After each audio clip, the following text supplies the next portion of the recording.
Hi అండి. అందరికీ నమస్కారం. Welcome to my channel. ఈ వీడియోలో 60 ఏళ్ళు పైబడిన వారికి భారీ శుభవార్త అండి. ఇక పెన్షన్ రెండింతలు పూర్తి సమాచారాన్ని అయితే వీడియోలో తెలుసుకుందాం. వీడియోని ఎక్కడే గానీ స్కిప్ చేయకుండా ఎండ్ వరకు చూడండి. అప్పుడే ఇన్ఫర్మేషన్ పూర్తిగా అర్థమవుతుంది. వీడియో చూస్తున్న ప్రతి ఒక్కరు వీడియోకి లైక్ చేయండి ఫ్రెండ్స్. ఈ వీడియోని తోటి పెన్షనర్ మిత్రులతో అయితే షేర్ చేయండి. కొత్తగా మన ఛానల్ చూస్తున్నవారు ఇంకా ఎవరైనా సబ్స్క్రైబ్ చేసుకున్నట్లయితే వెంటనే మన ఛానల్ అయితే సబ్స్క్రైబ్ చేసుకోండి. దీని ద్వారా నేను చేసే లేటెస్ట్ వీడియోస్ అన్నీ మీ వరకు రీచ్ అవుతాయి. ఇక ఆలస్యం చేయకుండా వివరాల్లోకి అయితే వెళ్ళిపోదాము.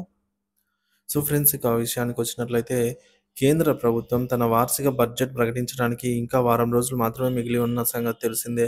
ఈ క్రమంలో వివిధ వర్గాలకు చెందిన ప్రజలు తమ బడ్జెట్ ఎలాంటి ప్రయోజనాలను ప్రకటిస్తుందనే ఆశావాదంతో ముందుకు సాగుతున్నారు.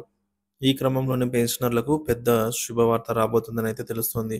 పెన్షన్ ఒకటిన ఫిబ్రవరి 1న కేంద్ర బడ్జెట్‌లో సామాజికత, సామాజిక భద్రత ప్రయోజనాలు అందించే అటల్ పెన్షన్ యోజన కింద అందిస్తున్న ప్రయోజనం మొత్తాన్ని రెట్టింపు చేసే అవకాశం ఉందని నివేదికలు చెబుతున్నాయి. కనీస గ్యారంటీ మొత్తాన్ని 10,000కు పెంచే యోచనలో కేంద్ర ప్రభుత్వం ఉన్నట్లు తెలుస్తోంది.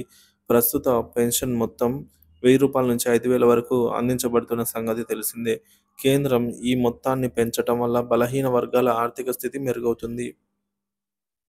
చాలా పాపులర్ అయిన సామాజిక భద్రత స్కీమ్ అటల్ పెన్షన్ యోజన గురించి ఇప్పుడు చాలామందికి అవగాహన లేదనే విషయం వాస్తవం. అసలు ఈ స్కీమ్ గురించి వివరాలను తెలుసుకుంటే దీనిని ప్రధానంగా ప్రధాని మోడీ మే 9, 2015లో ప్రారంభించారు. అసంఘటిత రంగాల్లో పనిచేసిన కార్మికులకు వృద్ధాప్యంలో ఆర్థిక అవసరాలను కల్పించే యోచనతో దీనిని రూపకల్పన చేశారు. మాజీ ప్రధానమంత్రి అటల్ బిహారీ వాజ్పేయి పేరు మీద దీనిని స్టార్ట్ చేసిన సంగతి తెలిసిందే. ఉద్యోగం నుంచి పదవి విరమణ చేసిన వ్యక్తులు 60 ఏళ్లు పైబడిన తర్వాత ఈ స్కీమ్ ప్రయోజనాలను అందుకుంటారు. అక్టోబర్ 2024 నాటికి మొత్తంగా దేశంలో 7,00,00,000 మంది కంటే ఎక్కువ మంది ఈ స్కీమ్ కింద ప్రయోజనాలు పొందటానికి నమోదు చేసుకున్నారు. అటల్ పెన్షన్ యోజనను ప్రోత్సహించడంలో pension fund regulatory and development అథారిటీకి కీలక పాత్ర పోషించింది. అయితే స్కీమ్ కింద పెట్టుబడి పెట్టే వ్యక్తులు ముందుగానే తమకు నెలకు రూ. 1,000 నుంచి 5,000 వరకు ఎంత పెన్షన్ కావాలనే ఎంపిక చేసుకునేందుకు అవకాశం కల్పించబడింది. దీనికి అనుగుణంగానే ప్రీమియం నిర్ణయించబడుతుంది.